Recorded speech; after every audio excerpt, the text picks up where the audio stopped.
Scribd Audio presents Intelligence for Dummies, Essays and Other Collected Writings by Glenn O'Brien, read for you by Stephen Bowlby.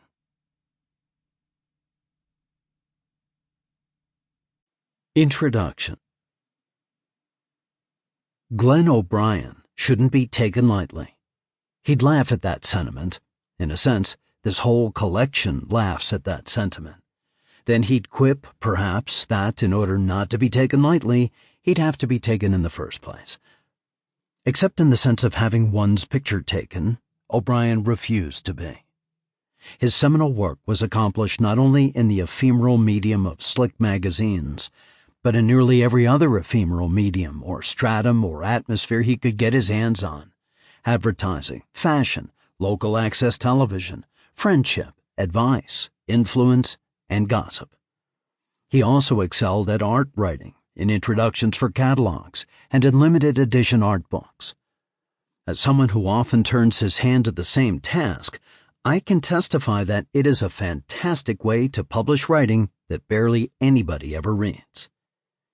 In these perverse pursuits, O'Brien was incessantly productive, leaving the fingerprints of his sensibility practically everywhere you look, even while maintaining the aura of a bystander's zealot, an enabler and witness to the cultural strivings and exertions of others. He was perhaps the world's most louche workaholic. I'm trying to work in O'Brien's own style, that of piling up insouciant overstatements that surround and illuminate a cultural area with irresistible insight. It's harder than it looks. What other claims should I make while I'm at it?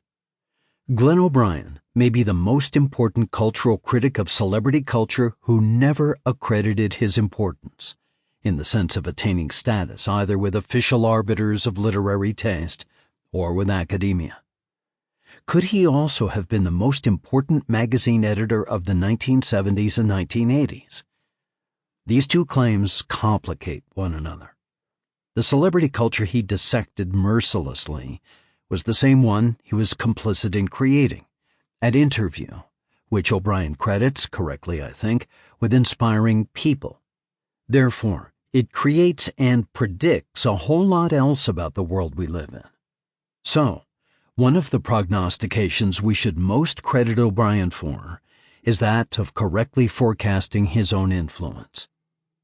This puts him in a neighborhood with figures like Marshall McLuhan and Andre Breton, who seem to stand both enmeshed in and to one side of their cultural moment. At one Sample complete. Ready to continue?